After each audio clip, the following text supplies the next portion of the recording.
큰 비가 왔습니다. 대한민국 전국이 비로 인해서 많은 어려움을 당했고 저희 지역도 많은 어려움이 있었습니다. 또 가까운 삼내도 침수구역들이 많았고 익산에도 많았고 여러 지역들이 어려움 많았고 우리 교인들 중에서도 침수 피해를 입은 분들이 좀 계셨어요. 열심히 기도하지만 또 우리가 자연을 너무 방만하게 사용하고 난개발하고 우리가 자연을 보호하지 못한 탓에 이런 환경적인 재앙들도 우리에게 오는구나 하는 생각이 들었습니다. 지금 일어나는 국지성 호우들은 이전에 나타났던 현상들하고는 좀 다르다고 해요. 그러니까 환경적인 요소가 크다고 해요. 그러니까 지구 안에 있는 환경이 불균형하게 돌아가면서 생기는 현상이라고 이야기합니다. 그래서 좀 걱정이 되기도 하고, 그렇지만 또 걱정 중에서도 참 의인들이 있는가 봐요. 그 트럭 기사가 오송 지역의 그 지하차도에 물이 잠겼을 때에 그 사람이 이제 4사람을 구했는데 또 그 중에 한 분이 또 다른 3사람을 또 끄집어 올려서 총 7명이 그 어려운 중에서도 또 생명을 이렇게 건질 수 있었다는 소식을 들을 때 참 이 고난 중에서도 어려움 속에서도 좋은 소식이라는 생각이 듭니다. 우리 교회 부흥 강사로 오셨던 서임중 목사님 사시는 데가 오송이거든요. 그래서 연락을 해보니까 모르고 계셔요. 왜 모르시는가 했더니 철원에 집회가 계시더라고요. 그러니까 철원에 집회가 계셔서 오송에 어떤 일이 일어나는지를 모르고 계셔서 물난리가 나서 이러저러 하다고 말씀을 드렸더니 그런가 보다고 빨리 그 피해가 잘 이렇게 복구되었으면 좋겠다는 말씀을 하셨어요. 아마 어느 목회자나 다 동일하게 대한민국의 그 아픔들을 다 걱정하고 또 위에서 기도할 거라고 생각이 돼요. 저희 지역도 비가 많이 온다고 하니까 제 SNS에 여러 동료 목사님, 선배 목사님, 후배 목사들이 우리 지역을 위해서 기도하겠노라고 교회에 별 피해가 없도록 기도하겠노라고 그렇게 연락을 주셔서 얼마나 감사한지 모르겠습니다. 우리가 살아가는 삶의 여러 가지 부분에 있어서 중요한 게 뭘까? 이것을 생각한 한 주간이었는데 다행스럽게 오늘 주일뿐만 아니라 오늘 수요일에도 우리가 시편 119편의 말씀을 나누게 되어서 다행스럽다 하는 생각이 들었어요. 왜냐하면 오늘 우리에게 주어지는 이 119편의 말씀의 주제가 말씀이라는 주제를 가지고 있어요. 그러니까 우리가 그리스도인으로서 말씀 없이 살아가는 건 그냥 쭉정이 같은 삶이라고 할 수 있겠죠. 말씀 아닌 다른 것을 붙들고 살아가면 그리스도인이 아니라 그것은 어쩌면 우리가 겉모양만 그냥 모양새만 그럴듯한 그리스도인이지 열매가 없는 삶을 살아가는 것과 같습니다. 그런데 오늘 시편 119편 그것도 176절의 말씀이면서 8절씩 22개의 단락으로 이루어졌다고 지난 주일날 말씀을 드렸잖아요. 그런데 이 22단락의 주제가 동일하게 다 말씀이에요. 말씀에 관련된 것으로 이렇게 설명이 되고 있어요. 좀 특이한 것은 각 문단의 시작이 알파벳의 순서로 이루어졌다는 거죠. 히브리어의 22개의 자음으로 시작하고 있다는 거예요. 차례대로.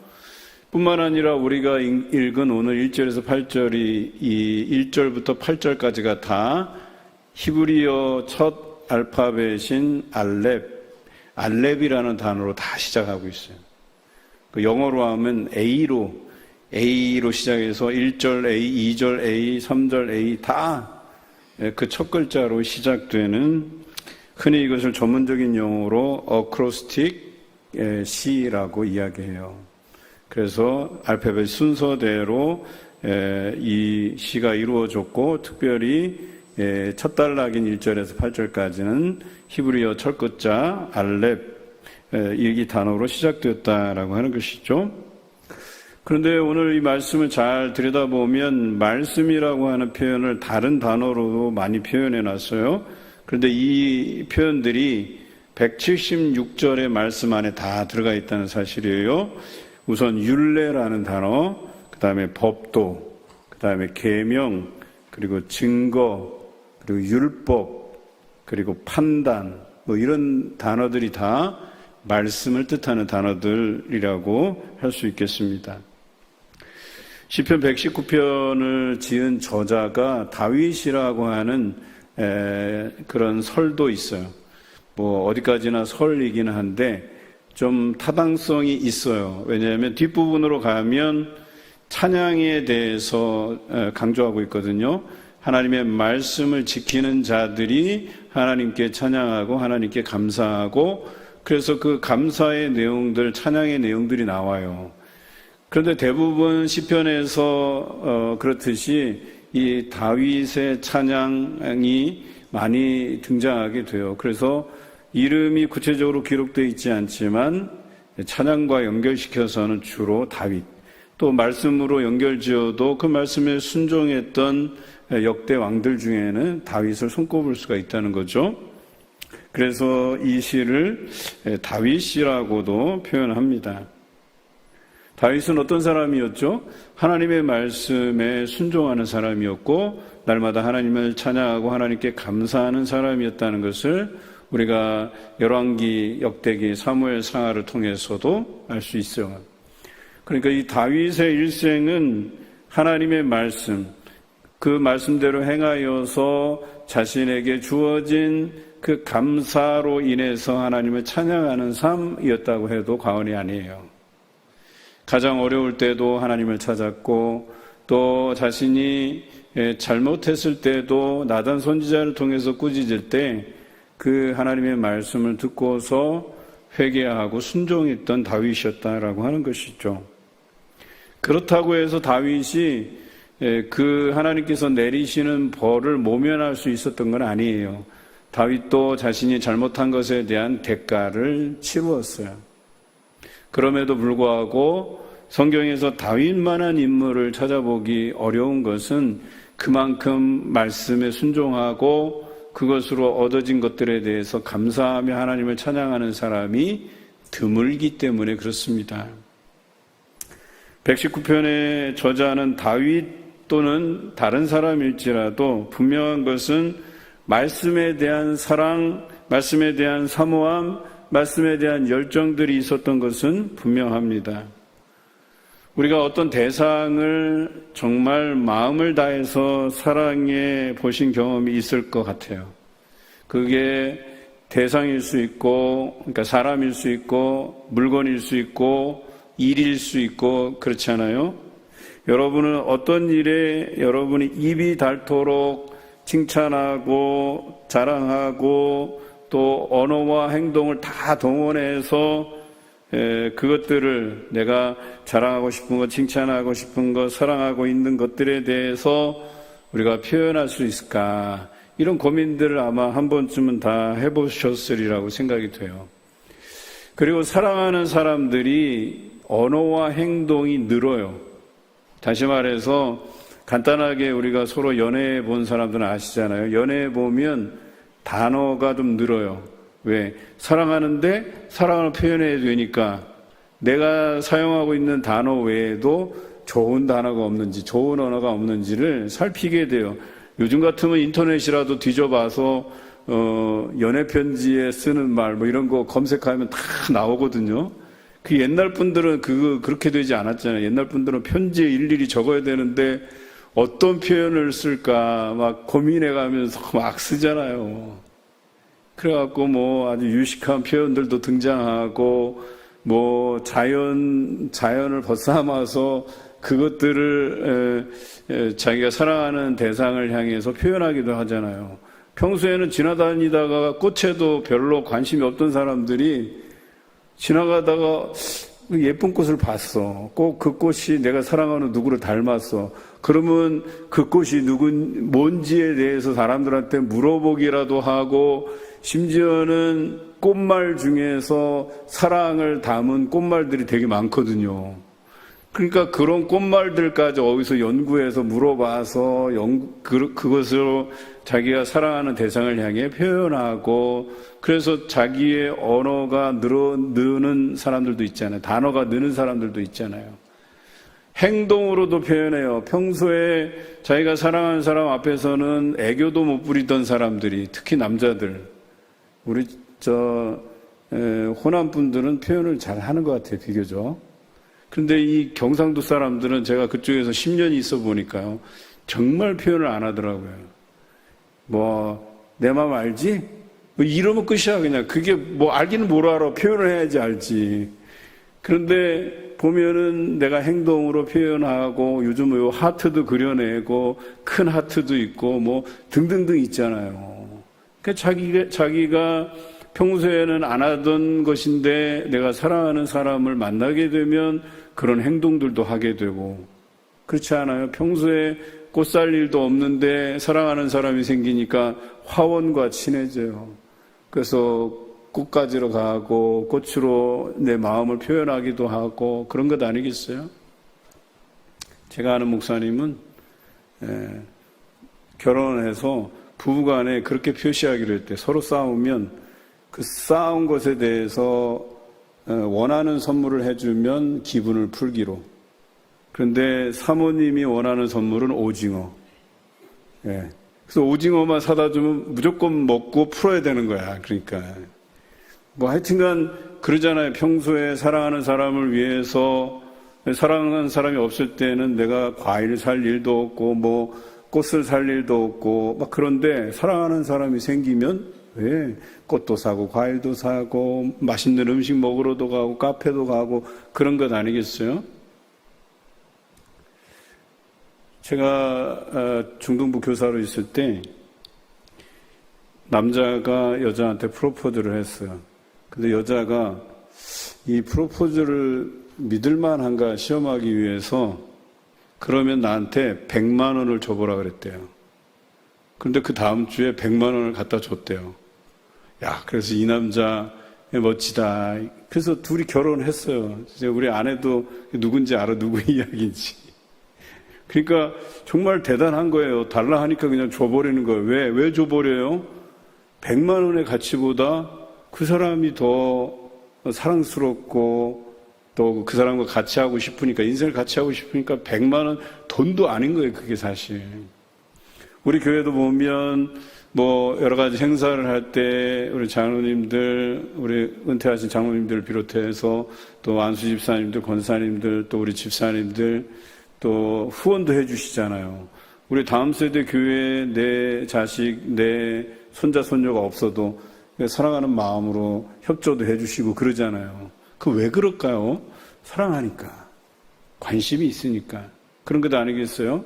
자, 그러면 말씀으로 돌아와 봐서 우리는 과연 말씀에 대해 어떤 관심을 가지고 있는가? 그 말씀에 대해서 우리가 얼마만큼 투자할 수 있는가? 한번 생각해 보시라는 거예요. 내가 이 말씀에 대해서 시간을 아낌없이 드릴 수 있는지, 내가 이 말씀을 위해서 내가 그동안 가치 있게 여겼던 것들을 뒤로 하고 말씀을 내 우선 가치로 내가 삼을 수 있는지, 바로 이것이 말씀에 대한 사랑이냐 아니냐를 가늠해 볼 수 있는 잣대가 돼요. 우리가 성경 읽기를 하잖아요.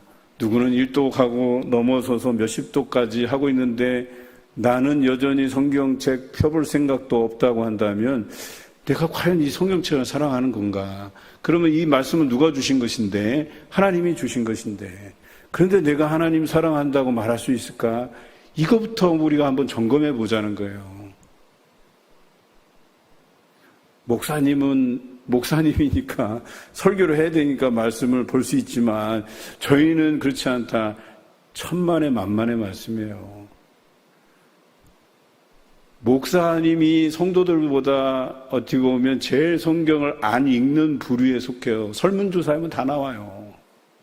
핑계가 뭔지 알아요? 목회에 바빠서.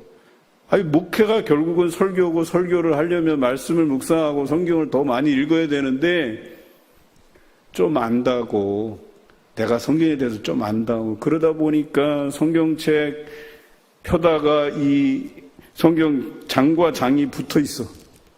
그러니까 평소에 잘 열어보지도 않는 거야. 물론 핑계 삼을 것도 있어요. 제 성경은 오래돼서 여름만 되면 이게 들러붙어요. 아마 성경을 오랫동안 이렇게 쓰신 분들은 알 거예요. 저는 겉표지가 낡아서 겉표지를 몇 번을 바꿨거든요. 그러니까 속 내용은 다 막 찢어진 것도 테이프 붙여가면서 보수해가면서 쓰다 보니까 여름만 되면 이게 늘러붙어요. 그런데 사람들 앞에서 성경책 필 때 딱 폈는데 이게 잘 안 떨어지네? 그래서 이걸 겨우 뜯으면서 어떤 느낌이 드냐면, 아이고, 내가 평소에 말씀을 안 보니까 이게 붙어버렸나 보다. 되게 민망할 때가 있다는 거예요. 혹시 여러분들이 성경책 펴는데 겉에 먼지가 뽀얗게 다 묻어 있어갖고 이렇다고 하면 정말 문제 있는 것 아니겠어요? 내가 정말 하나님 사랑하는 마음으로 살아가고 있는가? 그게 이 성경 읽기에 담겨져 있고 내가 평소에 말씀을 얼마나 묵상하는가에 달려있는 것 아니겠어요? 주일 설교 해봐야 한 주 지나고 나면 지난주 설교 제목이 무엇이었던가 가물가물해지고, 이 설교 한 번쯤 다 들어보셨을 거예요. 목사님들 치고 제가 말한 이 언급, 이 멘트 단상에서 한 번도 안 해본 사람 없을 거예요, 아마. 왜 그런 줄 아세요? 우리 안에 평소에 이것에 대한 어떤 애정, 관심, 사랑, 설레임, 간구 이런 것들이 우리 마음에 없기 때문에 그래요. 여러분, 유명한 영화들은요, 여러분들 감명 깊게 본 영화들은 얼마만큼 기억해요? 예, 굉장히 오래 기억할 거예요. 제가 음악 영화를 되게 좋아하는데 토스카니니라는 영화가 있어요. 모르시죠? 아마 모르실 것 같아요. 제가 지금까지 만나서 얘기해 보신 분들 중에 토스카니니라고 하면 아무도 못 알아듣더라고요. 이분이 첼로 연주자였다가 나중에 지휘의 눈을 뜨게 돼요. 오케스트라에서 첼로 연주를 하고 있는데 갑자기 지휘자가 튀어나가 버려요. 그냥 도망가 버렸어요. 그래갖고 거기에서 첼로 연주를 하던 토스카니니가, 원래 이 사람이 시력이 약해갖고 악보를 통째로 외우는 사람이었었어요. 그러다가 지휘자가 나가버렸는데 그분이 딱 나와갖고 지휘 첫 데뷔를 한 거거든요. 근데 이 영화에 얼마나 제가 감명을 받았으면, 토스카니니라고 하는 이 이름, 그 주인공의 이름이 영화 제목이에요. 그런데 여러분 어때요? 어렵잖아요. 발음이 어려운데도 이게 제가 대학교 때 본 영화인지 하여튼 고등학교 때 본 영화인지 굉장히 오래된 영화예요. 한 30년은 된 영화예요. 그럼에도 불구하고 제목을 기억하는 게 왜 그래요? 감명 깊게 읽었고 내가 그 영화를 사모하기 때문에. 한 번 본 게 아니에요. 계속해서 보고 영상도 찾아보고 그 사람에 대한 인물에 대해서 탐구해보고 그랬단 말이에요. 여러분이 말씀에 대한 사모함을 가지고 살아간다라고 하는 것은, 그래서 날마다 내가 묵상하고 이 말씀을 지키려고 한다는 것은 곧 그 말씀을 하신 하나님을 사모한다는 얘기예요. 사랑한다는 얘기예요. 이쯤 되면 여러분, 내가 하나님 사랑하는 마음으로 성경 말씀 열심히 읽으라는 뜻이겠구나 하는 생각을 하실 것 같아요. 그런데 오늘 말씀에는 이 반대로 생각해 보자면, 우리가 말씀을 사랑하지 않고 그 말씀을 주신 하나님을 사랑하지 않는다면 어떻게 될 것인가에 대한 이야기들을 한번 생각해 보자는 거예요. 사랑 없는 것들은 가식적인 것들이에요. 우리가 교회 나와서 그리스도인 채 하면서 살아가도요, 사랑과 애정이 없으면 성경 읽지 않아요. 그리고 다 들통이 나요. 다 어떻게 돼요? 그 사람의 낱낱이 그의 행동을 통해서라도 다 드러나게 돼 있는 거예요. 예수 믿는 사람들이 밖에 나가서 이 사람 저 사람들과 쌈박질이나 하고 다니고 술 먹고 담배 피고 본의 안 되게 경찰서나 들락날락 거리고 한다고 생각해 보세요. 예, 그런 가식된 모습들이 다 드러나는 것 아니겠어요? 하나님을 사랑하고 그 말씀을 사모하여서 지키는 자들은 오늘 성경에 보니까 행위가 온전하다라고 성경은 이야기하고 있어요. 밖에 나가서도 많은 사람들에게 핀잔 들을 일이 없고 우리가 판단하는 것이 실수가 없다는 거예요. 하나님의 말씀대로만 행하면, 그 뜻에 어긋나지 않으면, 반하지 아니하면 행위 온전하여 그랬어요. 1절에 여호와의 율법을 따라 행하는 자들은 복이 있다 그랬어요. 시편 1편에도 복 있는 사람은 이라고 시작하고 있어요. 그런데 복 있는 사람이 뭐라고 설명이 되어 있죠? 1장에는, 시편 1편에는 주야로 말씀을 묵상하는 자라고 되어 있어요.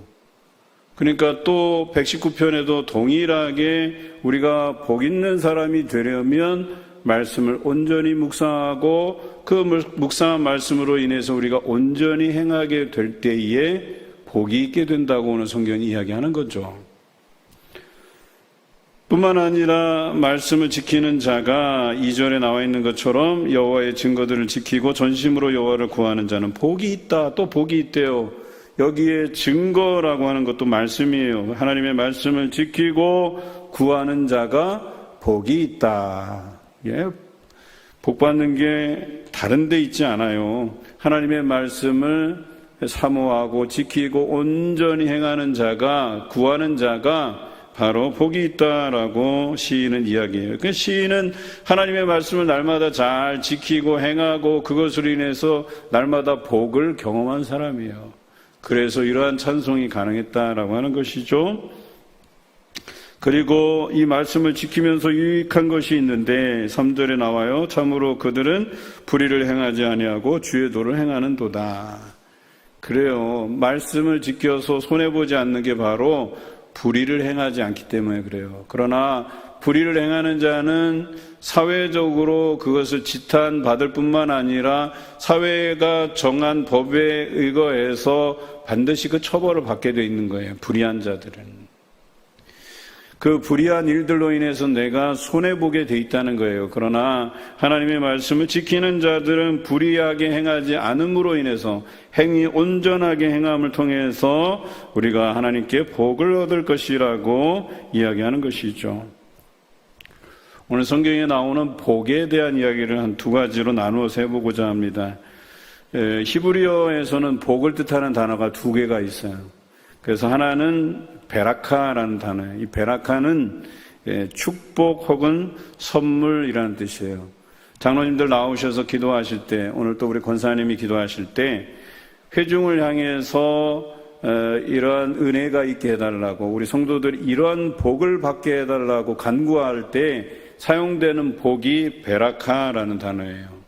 우리에게 선물로 주어지는 하나님의 복이 있기를 구하는 그때 사용되는 게 바로 이 복, 베라카라는 거예요. 그래서 개인이나 단체에게 우리가 기원하는 때 표현하는 것들이죠. 우리 교회가 복 받기를 원합니다 하면 베라카, 우리 성도들이 복 받기를 원한다, 베라카라는 단어예요. 자, 그러나 오늘 여기 쓰여진 단어는 베라카가 아니에요. 오늘 여기 쓰여진 복은 에쉐르라고 하는 단어예요. 이 에쉐르라는 단어의 해석이 이래요. 똑바로 가다, 정직하게 살다 라고 하는 이샤르, 아샤르죠. 죄송합니다. 아샤르. 이 아샤르라고 하는 단어가 여기에서 파생된 단어가 에쉐르라고 하는 단어예요. 그리고 그 에쉐르의 격변화로 해서 여기에 쓰여진 것인데, 다시 말해서 여기서 복이라고 하는 것은 우리가 하나님께 똑바로 걸어갈 때, 우리가 하나님께 정직하게 행할 때 받는 복, 이게 에쉐르라고 얘기하는 거예요. 이게 구분이 되죠? 그러니까 뒤에 에쉐르라는 것은 행동을 전제하고 있는 거예요. 행위가 들어가 있는 복이에요. 그러니까 하나님 앞에 우리가 정직히 행하고 똑바로 가야만 얻게 되는 복이라는 뜻이에요. 그러나 앞서서 말씀드린 베라카라는 단어는 그냥 기원하는 거예요. 그러니까 아주 추상적인 개념으로 복이 있기를 원합니다. 당신들에게 축복이 있기를 원합니다. 이렇게 수상적인 개념이 되지만 에쉬에르라는 단어는 여러분이 하나님의 말씀 앞에 정직히 행함으로 복받기를 바란다는 뜻이에요. 하나님 앞에 정직하게 살아서 여러분에게 주어지는 복이 있기를 바랍니다. 이런 의미에서의 에쉐르라는 단어예요. 그러니까 시인이 이 잘 사용하는 베라카와 에쉐르라는 단어를 정확하게 구분해서 썼다는 얘기는 오늘 이 하나님의 말씀을 가지고 우리가 그것을 정직하게 지키면서 살아갈 때에 우리에게 복이 있을 것이라는 기원이 여기 담겨져 있다는 것이죠. 그리고 시인은 이렇게 고백합니다. 우리 4절을 같이 읽어보겠습니다. 주께서 명령하사 주의 법도를 잘 지키게 하셨나이다. 예, 잘 지켰다는 얘기예요? 잘 못 지켰다는 얘기예요? 잘 지켰다는 얘기예요. 어떻게 잘 지켰냐고요? 하나님이 명령해 주셔서 이렇게 되어 있어요. 그러니까 하나님께서 우리에게 말씀을 잘 지키도록 명령해 주셔서 우리가 그 명령에 순종하여서 하나님의 말씀을 잘 지켰습니다. 이렇게 표현한 거예요. 다시 말해서 이것은 감사의 표현이에요. 하나님께서 우리에게 이렇게 강력하게 명령하심으로 이 말씀을 따라서 지키게 하심을 감사드립니다. 이런 고백이에요. 자, 5절을 한번 같이 읽어볼까요? 시작. 내 길을 굳게 정하사 주의 율례를 지키게 하소서. 이거는 뭐예요? 앞으로 일어날 일이에요? 과거 일이에요? 앞으로 일어날 일이에요. 그러니까 지금까지는 하나님이 명령해 주셔서 내가 하나님의 말씀을 잘 지켰습니다. 거기에 대해서 감사합니다. 그런데 앞으로도 주의 율례를 지키게 하소서. 예, 누구에 의해서? 하나님에 의해서. 내 길을 굳게 정하사. 내가 정하는 게 아니라 하나님이 그렇게 하신다는 얘기예요. 하나님이 나로 하여금 내 길을 굳게 정하게 하셔서 하나님의 율례를 지키게 해달라고 간구하고 있는 내용이죠. 오늘 우리의 삶이 이래야 된다는 거예요. 지금까지 하나님의 말씀 잘 지켜서 내가 이렇게 하나님께서 주신 은혜와 복을 경험하면서 살게 해주신 것 감사합니다. 앞으로도 내 길을 하나님께서 정하게 도와주셔서 하나님의 율례를 잘 지키면서 살게 해달라는 이 기원이 여기에 담겨져 있다라고 하는 것이에요. 우리 삶이 이러해야 되는 거죠. 여러분 모두가 하나님의 말씀을 잘 지킴으로 인해서 은혜와 복을 체험해 가시길 바랍니다. 뿐만 아니라 앞으로의 다짐도 그렇게 살겠노라고 하나님께 간구 드리시는 여러분 되시기를 주님의 이름으로 기원합니다. 오늘 이 시인이 이렇게 고백하고 난 뒤에 이제 이 말씀을 지키는 자가 어떠한 것임을 이야기하고 있어요. 6절 다 같이 읽어보겠습니다. 내가 주의 모든 계명에 주의할 때에는 부끄럽지 아니하리이다 그랬어요. 우리가 살다 보면 부끄럽게 되는 경우가 있어요. 여기서 부끄럽게 되다라는 표현은 하나님께서 명하신 것들이 있는데 그것을 잘 지키지 않아서 부끄러워지는 경우를 말해요.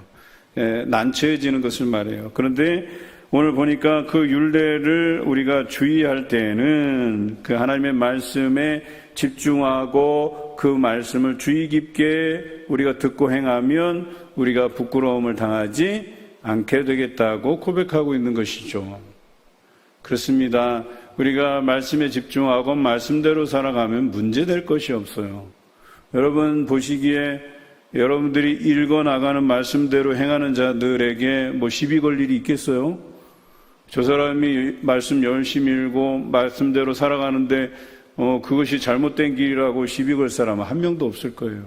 우리가 읽고 묵상하는 한 그 말씀대로 행하는 자를 비난할 길이 없어요. 책 잡을 길이 없다는 거예요. 그러나 우리가 그 말씀대로 지키지 못하니까 거기에서 문제가 생겨나는 거고 책 잡히게 되고 부끄러움을 당하게 되는 것 아니겠습니까? 그래서 오늘 성경 1절에는 행위 온전하여라는 말을 쓰고 있는 거예요. 그러나 우리는 다 어때요?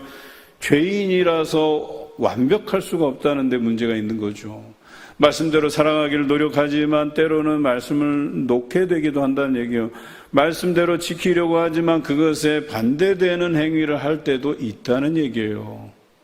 그런데도 불구하고 오늘 시인은 우리가 마음을 정해서 우리의 길을 정해서 이 율례를 지키게 해달라고 성령의 도우심을 구하고 있다라고 하는 사실이죠. 이것이 중요해요.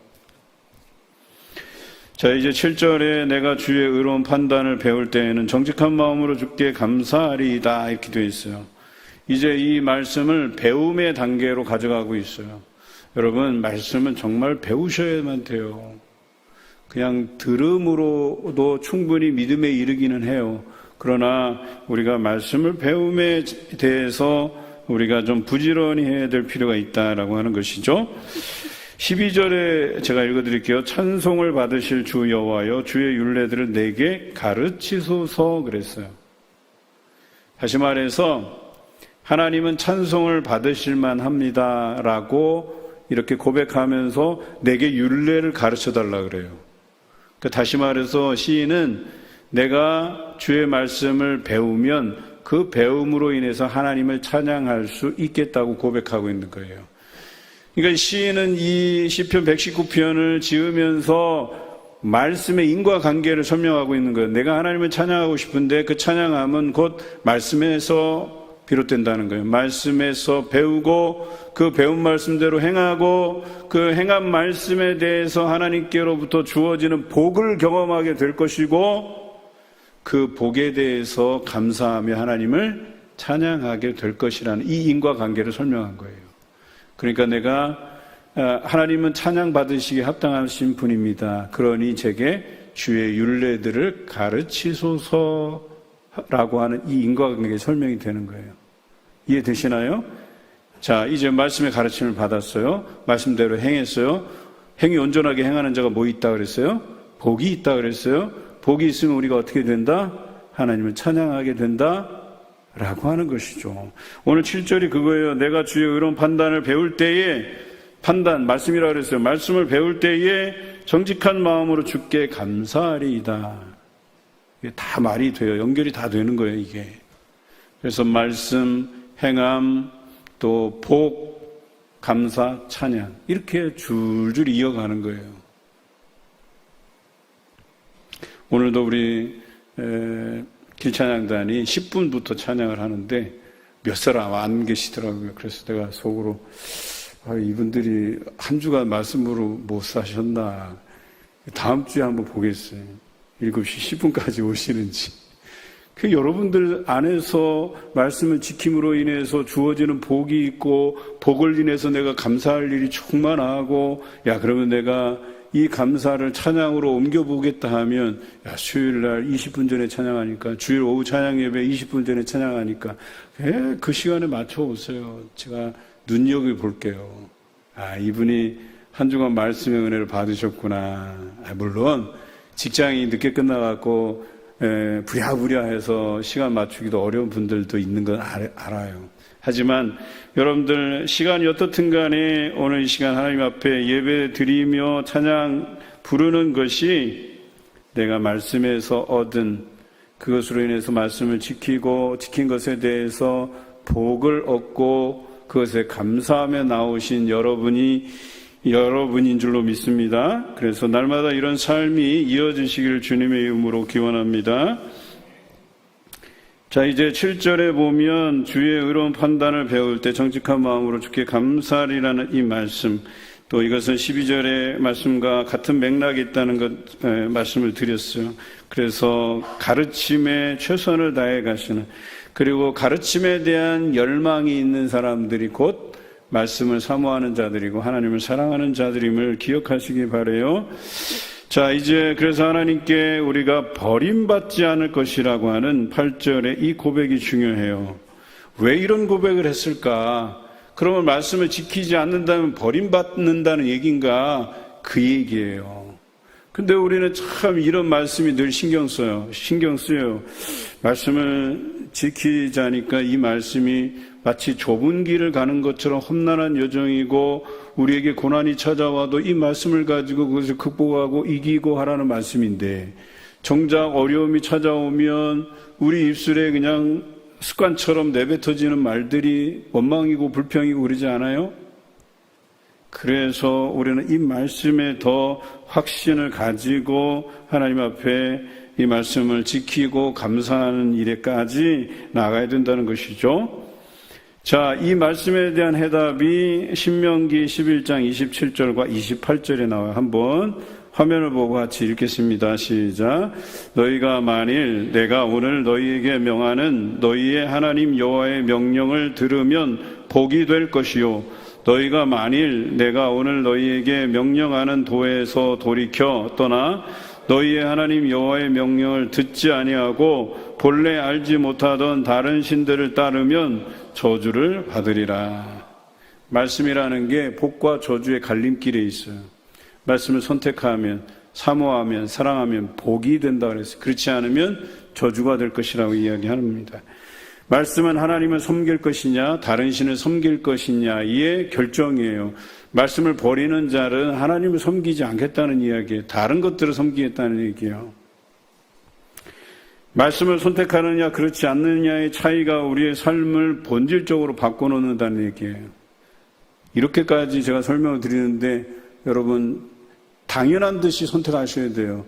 당연히 전자를 선택해 말씀을 선택하셔야 돼요. 말씀을 따라야 돼요. 행해야 돼요. 그리고 복을 경험해야 돼요. 복에 대한 감사와 찬양이 우리 입술에 넘쳐야 된다라고 하는 것이죠. 그런데 이 고백을 모세가 언제 했냐? 가나안 땅에 들어가기 직전에 한 말씀이에요. 백성들을 향해서 선포한 거예요. 여러분, 이 말씀을 하기 전에 이미 모세에게 하나님께서 너는 그 성낸 것 때문에 가나안 땅에 들어가지 못할 것이다 라는 선언을 듣게 되었어요. 자기는 코앞이 가나안 땅인데 그 코앞에 있는 가나안 땅을 밟지 못하게 될 것이라는 그 안타까운 심정을 가지고 이 말씀을 전하는 거예요. 왜 그러는 줄 아시잖아요. 백성들이 물을 내라고 원망할 때 하나님께서 물을 내라 하셨는데 백성들에게 썽을 내서 내가 언제까지 너희와 함께 하려느냐 하면서 반석을 2번 치면서 사실 그 물을 내시는 분이 하나님이시지 자기네들이 아니잖아요. 그런데 자기네들이 물을 내는 것처럼 썩내면서 물을 냈더니 하나님께서 너 가나안 땅에 못 들어가 딱 선언하셨잖아요. 말씀대로 행하지 않았기 때문에 단 한 번의 실수였었어요. 광야에서 이 단 한 번의 실수로 인해서 하나님이 너는 약속의 땅 못 들어가 딱 선언하신 거예요. 매우 엄격함으로 잣대를 들이대셨어요. 그리고 모세는 이런 피를 토하는 심정으로 이 말씀을 전한 거예요. 말씀을 지키면 복이 되겠지만 지키지 아니하면 저주를 받을 것이다. 모세는 지금까지 잘 건너왔지만 거기서 말 한마디 실수한 것 때문에 너 가나안 땅에 못 들어가 라고 하는 이 엄청난 소식을 듣게 되었어요. 그렇다고 해서 모세의 인생이 저주받은 인생이라는 건 아니에요. 그가 충분히 하나님의 일들을 감당했어요. 그러나 안타까운 것은 가나안 땅을 밟지 못했다는 거예요. 여러분들도 살아가면서 근데 그거 한번 말씀 안 지킨 것 때문에 아니요. 그것 때문에 약속의 땅을 밟지 못할 수도 있는 거예요. 그래서 이 모세의 이 말씀이 우리의 마음에 와닿는 거예요. 그도 들어가 보지 못하는 그 가나안 땅. 너희는 들어가지만 하나님의 말씀을 잘 순종하라는 거예요. 그렇지 않으면 이것이 저주가 될 수도 있다고 이야기하는 거예요. 적어도 우리가 이 말씀을 잘 지켜서 말씀을 알고 배우고 행동하는 것으로 우리가 복을 얻어야지 알고도 믿지 아니하여서 알고도 행하지 않으냐여서 저주의 길에 빠진다고 하면 이 얼마나 안타까운 길이 되겠어요. 그러니 우리가 들은 말씀, 이해한 말씀, 묵상한 말씀 그대로 실천하고 복까지 경험하고 감사에까지 나아가서 하나님을 찬양해 가시는 여러분들 되시기를 주님의 이름으로 기원합니다.